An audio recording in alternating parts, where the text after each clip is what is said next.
আলাইকুম।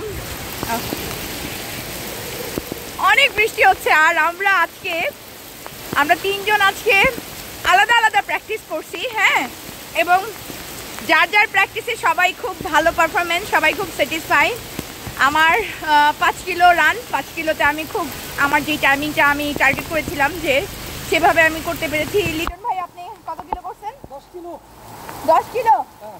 কত পেস কত ছিল? 5.5 বাহ, অনেক ভালো। 10 কিলো 5.5 পেসে রান করেছেন। আর সুজন ভাই? আজকে আমার ইন্টারভেল ছিল হ্যাঁ, 1 কিলো করে 6টা। আলহামদুলিল্লাহ মোটামুটি ভালোভাবে দিচ্ছি। 5-এর নিচে ছিল এভারেজ সব। ওরে বাবা, পুরা বৃষ্টিতে ইয়ে হয়ে গেছে। 5-এর নিচে এভারেজ ছিল সব। আমি ইয়ে হয়ে গেছি পুরা। 6টা।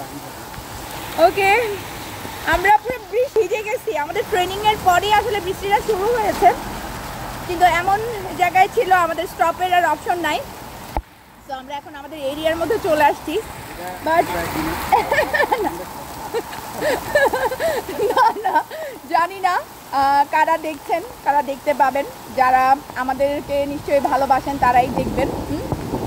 সবাই এটা আসলে বোঝাতে চেষ্টা করতেছি, এই যে এত কষ্টের পরে রহমতের বৃষ্টি যখন আমাদের মধ্যে পড়তেছে, আমরা অনেক হ্যাপি, বিকজ আমাদের ট্রেনিংটা আমরা ফুলফিল করতে পারছি। 2 দিন ধরে করতে পারছিলাম না। হ্যাঁ, আলহামদুলিল্লাহ খুব ভালো লাগতেছে এবং আমরা এই রেইন খুব খুশি মনে বরণ করতেছি। অনেক ভালো লাগতেছে, রাইট? সবাই সুস্থ থাকবেন, ভালো থাকবেন, আর সবাই সুস্থতার সাথে ট্রেনিং করে যান। সুস্থতাই সব কিছু। হ্যাঁ, আপনি সুস্থ থাকলেই আপনার চারদিকেও ভালো থাকবে, আপনিও ভালো থাকবেন। নিজেদেরকে সুস্থ রাখার চেষ্টা করেন, পরিপূর্ণভাবে ট্রেনিং করেন। ওকে, ভালো থাকবেন। আল্লাহ হাফেজ, আসসালামু আলাইকুম। আমাদের জন্য দোয়া রাখবেন। বাই।